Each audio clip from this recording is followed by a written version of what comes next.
भारत जोड़ो यात्रा की आज से शुरुआत, 22 में अयोध्या में राम मंदिर प्राण प्रतिष्ठा और आज ही के दिन मिलिंद देवड़ा ने पार्टी छोड़ने का निश्चय लिया। तो फिर क्या है, मिलिंद देवड़ा जी ने पार्टी छोड़ दी तो ऐसे तो बहुत से लोग पार्टी छोड़ते हैं, पार्टी में आते हैं, इससे कोई फर्क नहीं पड़ता।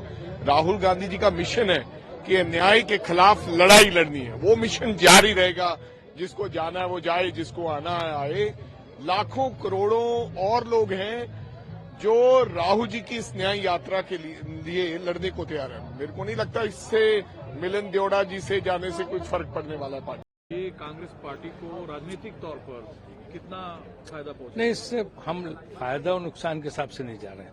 राहुल जी पूरे देश से कनेक्ट करना चाहते हैं, जुड़ना चाहते हैं, इसलिए कन्याकुमारी से कश्मीर था और अब पूर्व से पश्चिम, इससे पूरे देश को लोगों से बात करके उनकी समस्याएं सुनेंगे। उससे निश्चित रूप से राजनीतिक दृष्टि से कांग्रेस की पकड़ बहुत बढ़ेगी। बीजेपी को आज हमला करने का मौका मिला जब युवा साथी मिलिंद देवड़ा पार्टी छोड़ने का आज ही के दिन। अरे उसका उतना महत्व नहीं जितना आप लोग दे रहे हो। पार्टी को कोई नुकसान है? कोई जीरो नुकसान है, कुछ नुकसान उधर सर, चूंकि आप आचार्य प्रमोद कृष्णन ने कहा कि पंचम काल चल रहा है, किसने सुझाव दिया राहुल गांधी को 18 तारीख से पहले? अरे मकर संक्रांति है, आज तो उत्तरायण में प्रवेश कर रहे हैं सूर्य भगवान, आज तो सबसे शुभ मुहूर्त है। ये मध्य प्रदेश में दिख रहा है कि युवा कांग्रेस सामने है 2024 की तैयारी को लेकर, लेकिन महाराष्ट्र से एक युवा नेता पार्टी छोड़ देते हैं, वो भी आज ही।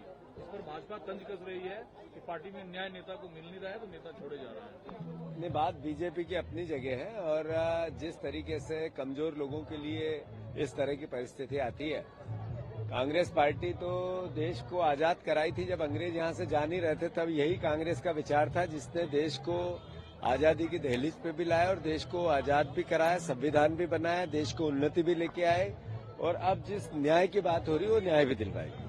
तो लोगों का इस तरह का जो मानस है कमजोर मन के लोगों का है। कांग्रेस पार्टी पद प्रतिष्ठा सरकार कुछ मिले मुझे, इससे बड़ा विचार है। मैं मानता हूं जब ये न्याय की बात होती है तो ऐसी बातें गौण होती है। यही विचार तो उनके अंदर भी थी, 5 दशक पुराना रिश्ता उनका। कोई बात नहीं उसका, अगर अब इसका तो सवाल का उत्तर उन्हीं को देना है। 50 साल से कांग्रेस से जुड़े रहे, उन्होंने आज ही का दिन क्यों चुना कांग्रेस पार्टी छोड़ने के लिए?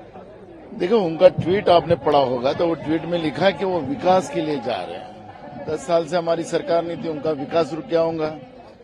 और बीजेपी राहुल गांधी जी की यात्रा से डरती है और वो इस तरह का इवेंट करती है, तो बीजेपी का इवेंट था लेकिन बीजेपी को कोई फायदा नहीं होगा और कांग्रेस मजबूत है और कांग्रेस महाराष्ट्र में विन करेगी। पार्टी छोड़ने से मिलिंद देवड़ा को कोई फायदा होगा दूसरे खेमे में जाने से, या कांग्रेस को कोई नुकसान?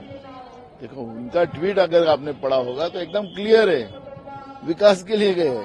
अब विकास 10 साल से उनका रुका था, अब खुद के लिए होगा और दूसरे का क्या विकास करेगा। दूसरा, राष्ट्रपति को निमंत्रण नहीं है 22 तारीख अयोध्या के लिए। उद्धव साहब ने कहा है कि आप नासिक आइए और काली मंदिर में पूजा आरती में शामिल होइए। एक राष्ट्रपति के लिए एक तरफ आमंत्रण है, दूसरी तरफ वो जाने नहीं है।